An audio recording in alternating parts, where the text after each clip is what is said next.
Welcome to the Edge of Greatness podcast.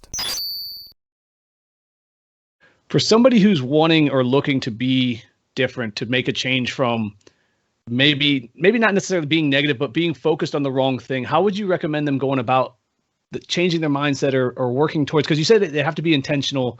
So what's a tip or a suggestion you would make for someone like that?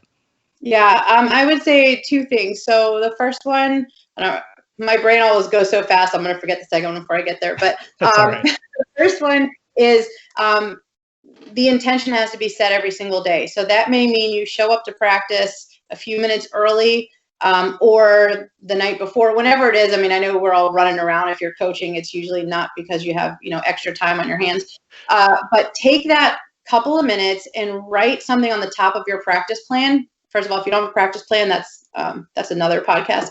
But right.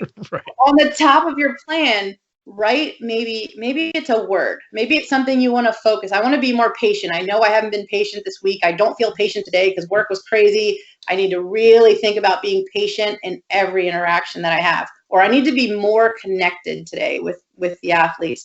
So give yourself an intention. If you have a little more time, set a couple of intentions for the day. So it might be what I like to give this to the athletes to do as well as an assignment. So you can all do it at the same time. Give yourself 5 minutes. Your practice will be way better. So while you're doing this, your athletes are doing it for their team. Who are two people I want to encourage today? What is the focus that I really, if I walk away from practice today, I'm going to say that was a success. So what's the one thing? And then what do I want to improve on from yesterday? And so that's just, and then the team does it as well, because then they're going in intentional, because it's the same thing. They're coming from school. They're coming from, if it's Saturday morning, who knows, they're thinking about breakfast still. So it's like their brain is now shifting into, getting something out of that practice. And it really helps for yourself and for your athletes, because if they feel like they're not doing well, then they can recenter. And as a coach, you can cue them and say, hey, well, what was your focus today? Well, you're not doing well in that one thing, but what's your focus? Well, how are you doing on that? Let's get back to that. Because, if you hear about the, all these studies they do, one of the, exercises is you throw a whole bunch of markers up in the air and you tell someone, catch as many markers as you can.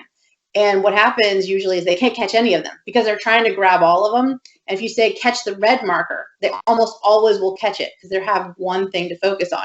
So get them to redial in. Same for yourself, like, man, that practice was a mess. We all have those days where we leave and we're like, I don't know why I even had practice today. Like, we're worse than we were the day before.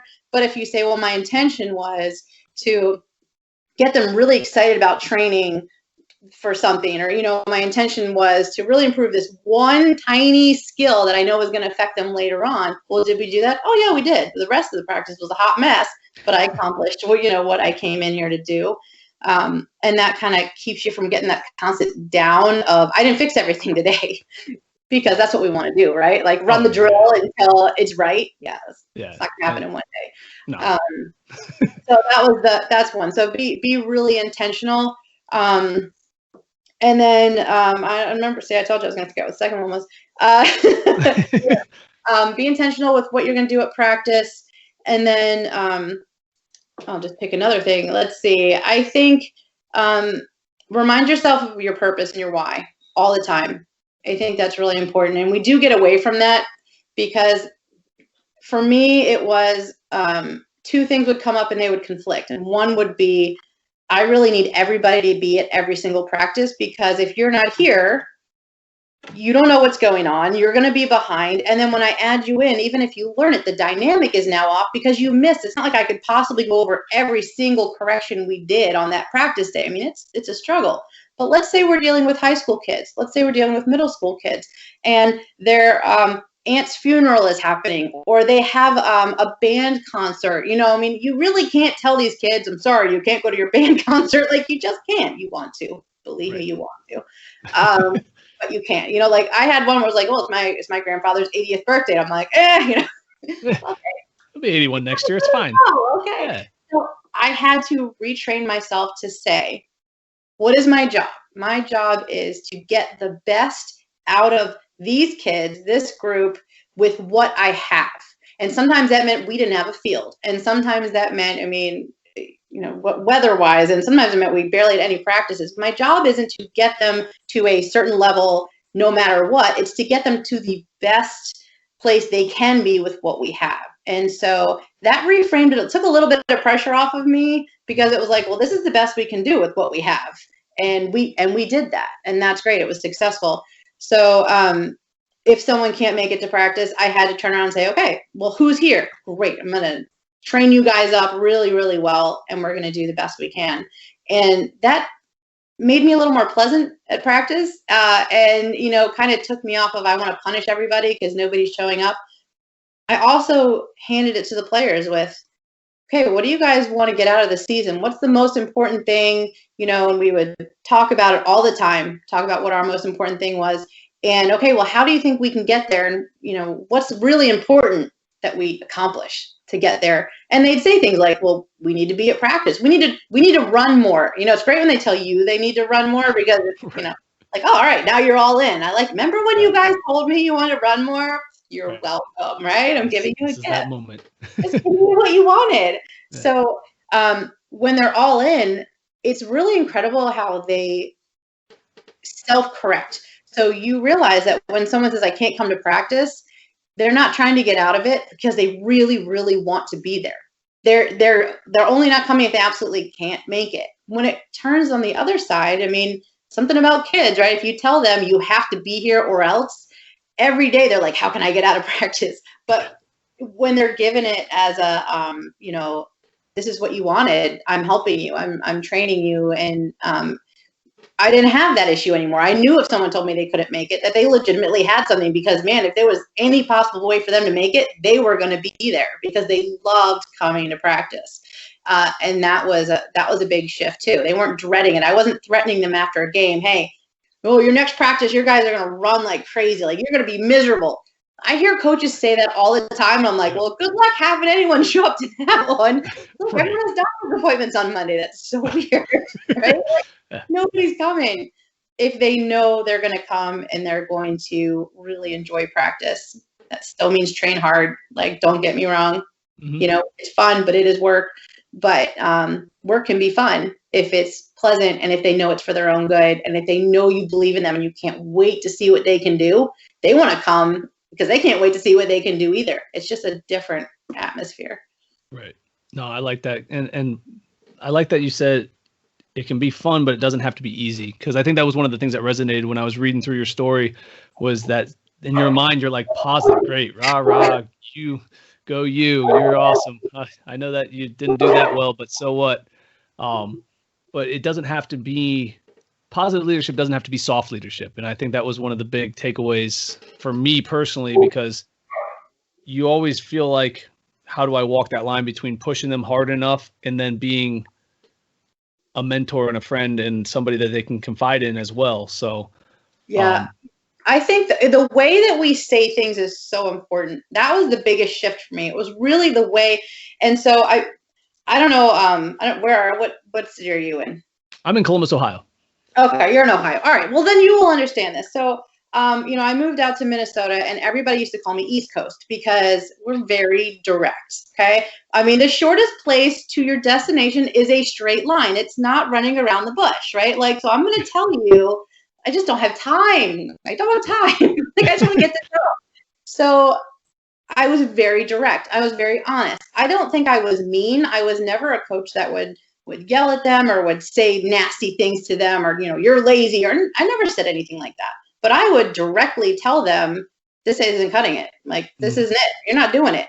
And they didn't take that well. Like they would go home and be like, my coach attacked me. And I'm like, what are you talking about? Like, I didn't attack you. I literally just said, you're not doing what you need to do. Like, you need to step up, And the problem was, because it wasn't really that in itself was so bad. It was that the feeling they were getting behind that was, you are not enough.